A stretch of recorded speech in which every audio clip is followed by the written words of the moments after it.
Hello friends, स्वागत है आप सभी का आपके चैनल जिज्ञासा स्टडी में।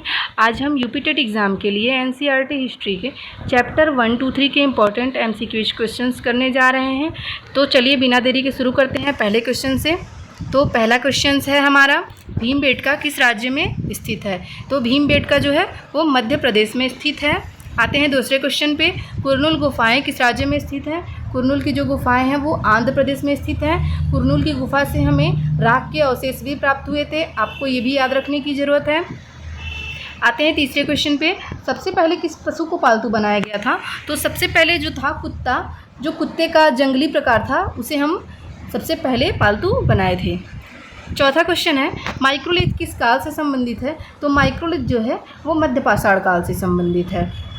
पांचवा क्वेश्चन है, गेहूं और जौ की खेती सबसे पहले कहाँ प्रारंभ हुई? तो गेहूं और जौ की खेती जो हुई थी वो सबसे पहले सुलेमान और किरथर की पहाड़ियों से शुरू हुई थी। सबसे पहले चावल की खेती कहाँ प्राप्त हुई? तो सबसे पहले चावल की जो खेती हमें देखी गई वो गारो और विंध्य क्षेत्र पर्वतीय क्षेत्रों में प्राप्त हुई। मेहरगढ़ कहाँ स्थित है? मेहरगढ़ जो है वर्तमान में पाकिस्तान में स्थित है। बुर्ज किस राज्य में स्थित है? बुर्ज जम्मू कश्मीर में स्थित है। कोल्डी हवा किस राज्य में स्थित है? कोल्डी हवा उत्तर प्रदेश के इलाहाबाद में स्थित है, जो वर्तमान में जिसका नाम प्रयागराज है। दाओजाली हेडिंग कहाँ स्थित है, किस राज्य में स्थित है? तो ये असम राज्य में स्थित है। पांडुलिपि किस भाषा से लिया गया था? तो पांडुलिपि जो था वो लैटिन भाषा से लिया गया था। और पांडुलिपि किन चीज़ों का बना होता था? तो पांडुलिपि जो था वो ताड़पत्र जो होते थे और हिमालय क्षेत्र में उगने वाले भुर्ज नामक जो पेड़ की छाल होती थी उसे विशेष तरीके से तैयार किया गया रहता था और उसे भोजपत्र के तरह तैयार किया गया था। और उस भोजपत्र पे ही हम क्या करते थे, अपने हाथों से लिखते थे और हाथों से लिखे होने के कारण ही इसका नाम क्या पड़ा? पांडुलिपि पड़ा था। अब आते हैं, प्राकृतिक भाषा का प्रयोग कौन करते थे? तो सबसे पहले प्राकृतिक भाषा का प्रयोग लोग करते थे वो आम लोग करते थे। महान स्नानागार कहाँ से प्राप्त हुआ? तो महान स्नानागार मोहनजोदड़ो से प्राप्त हुआ था। लोथल किसके लिए प्रसिद्ध था? तो लोथल में हमें अग्निकुंड प्राप्त हुए थे। अग्निकुंड कहाँ से प्राप्त हुए थे? तो इसका दो आंसर होगा, लोथल भी होगा और हड़प्पा भी होगा। कार्नेलियन क्या है? तो कार्नेलियन जो है एक प्रकार का पत्थर है जिससे हम मनके बनाते थे। मनके मतलब गले में पहनने के लिए, एक प्रकार से कहते हैं, हम आभूषण कह सकते हैं। पौधे उगाने और पशु की देखभाल की प्रक्रिया को क्या कहते हैं? तो पौधे उगाने और पशु की देखभाल की जो उस टाइम पे प्रक्रिया थी उसे हम घरेलूकरण की प्रक्रिया कहते हैं। अब आते हैं, मध्य पाषाण काल का जो समय था वो क्या माना जाता है? तो मध्य पाषाण काल का जो समय था वो 12,000 से 10,000 पूर्व के बीच में माना जाता है।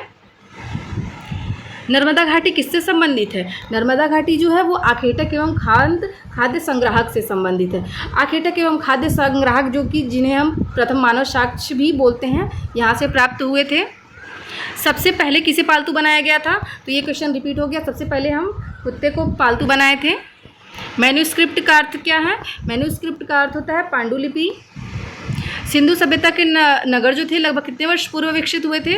तो लगभग 4700 वर्ष सिंधु सभ्यता के नगर विकसित हुए थे। गंगा घाटी के नगर लगभग कितने वर्ष पूर्व विकसित हुए थे? तो जो गंगा घाटी के नगर लगभग थे वो 2500 वर्ष पूर्व विकसित हुए थे। हड़प्पा वर्तमान में किस राज्य में स्थित है, किस देश में स्थित है? तो हड़प्पा जो है वर्तमान में पाकिस्तान में स्थित है। प्राकृतिक भाषा का प्रयोग मुख्यतः कौन करते थे? तो प्राकृतिक भाषा का जो प्रयोग करते थे वो आम लोग करते थे। भीमबेटका किसके लिए प्रसिद्ध है? तो भीमबेटका जो है वो शैल चित्रों के लिए प्रसिद्ध है। हड़प्पा सभ्यता के लोग मनके बनाने के लिए किस पत्थर का प्रयोग करते थे? तो कार्नेलियन पत्थर का प्रयोग करते थे। मोहनजोदड़ो में विशाल स्नानागार के निर्माण में किसका उपयोग किया गया था? ईंट एवं प्लास्टर का उपयोग किया गया था। किसका प्रयोग किया गया था? ईंट एवं प्लास्टर का। हड़प्पा सभ्यता की प्रमुख विशेषता क्या थी? तो हड़प्पा सभ्यता किसके लिए प्रसिद्ध था? तो वो था नियोजित नगर व्यवस्था के लिए। तो आपने 30 क्वेश्चंस के रिवीजन किए। अब कमेंट में बताएं आपके 30 क्वेश्चंस में कितने क्वेश्चन सही हुए। और ऐसे एमसीक्यूज पाने के लिए चैनल को सब्सक्राइब, लाइक एंड शेयर कीजिए। धन्यवाद।